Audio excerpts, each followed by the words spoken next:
Each week, we welcome to our NfG stage one of our highly talented members or special guests with something designed to help you and your business. Our next guest discovered his true calling by accident. After many years working as a teacher in China, Hong Kong, and even Korea, his skill at going above and beyond to help others was recognized by others, triggering a decision to change direction. Returning to the UK after many more years of training, he began working as an NHS mental health counsellor, which he continues to do today.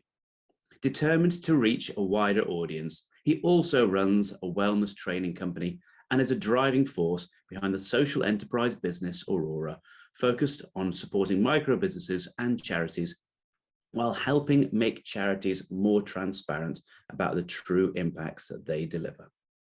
Working in the mental health field for many years, he realized that prevention deserves a mention, and those with a neurosis can get a diagnosis. But self-help is not always possible for recovery. If someone doesn't yet realize their situation or the help that they need, or the options aren't clear to them, it can be like swimming in quicksand in the dark. So here with a talk entitled Helping Spot the Signs of Mental Overwhelm in Others, we bring to you Joel White. Good morning, Joel. As Richard was saying in the introduction there, my talk for today really is definitely focused on the needs of what's happening to us at this moment in time, business owners and individuals. And it's titled How Business Owners Can Avoid Mental Overwhelm Through Supporting Each Other. This has obviously become a lot more key to look at, particularly in the last 2 years, as proof of this situation. Some facts from Mind, the health and wellbeing website: 1 in 4 of all people suffer from mental health issues every year.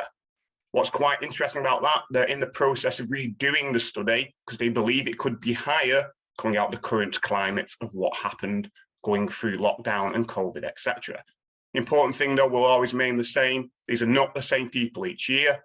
So next year, it could be you. Nobody is exempt. Everybody can fall in regards to their support around their mental health and well-being. So I guess the question to ask at this point in time is, how do I reduce the likelihood of this happening to me? Well, one answer to this is not doing the same thing over and over again, expecting different results. Because as we know, that definitely is madness. But hey, it's okay to be mad in different ways. That's another way that keeps us going too. So where it all starts is with a nice green light resilience, because we start doing the resilience and putting prevention in first, we avoid the opportunity of sinking. What I talk a lot about, and particularly working with individuals and running my courses, is the initiative called 5 Ways to Wellbeing. And it goes with the idea that if you practice these 5 things on a daily basis, the better your mental health and well-being. Connect with other people, being active like sport, taking notice, keeping learning and giving. But I guess at this point, what I hear a lot is people have heard this all before. And obviously, a lot of with small businesses, we don't even have time to go to the beach, let alone to go to the toilet. So it's not always easy to look after ourselves, particularly with someone who's talking to us about these issues. But quite easily, if we're not looking after ourselves, we can easily end up in a situation of danger, stuck in a jam. Not the great things to be stuck in when you're trying to move forward with your business, particularly after what's happened in this current climate recently. By not paying attention to your mental health and well-being, you can easily become one of the cars in the picture stuck in the jam. And what can happen when we get stuck in the jam? Risk of sinking, and potentially a definite need for rescuing. Rescuing easier? Wrong. It can be very difficult. Particularly if your well-being does start to impact upon you and your mental health, your judgment will start to fall. How can you even make the right choices about what's good for you, let alone for your business?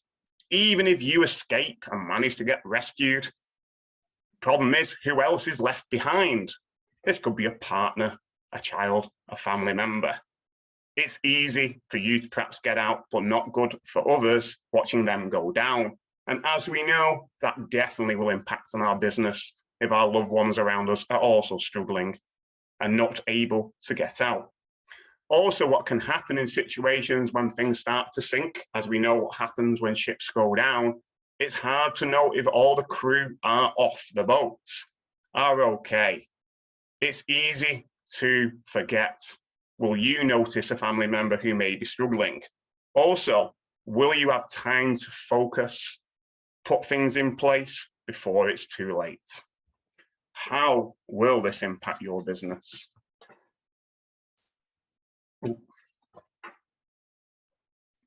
So, what about the other lights? We've looked at the green, we've looked at the red. Of course, the one we always seem to forget about.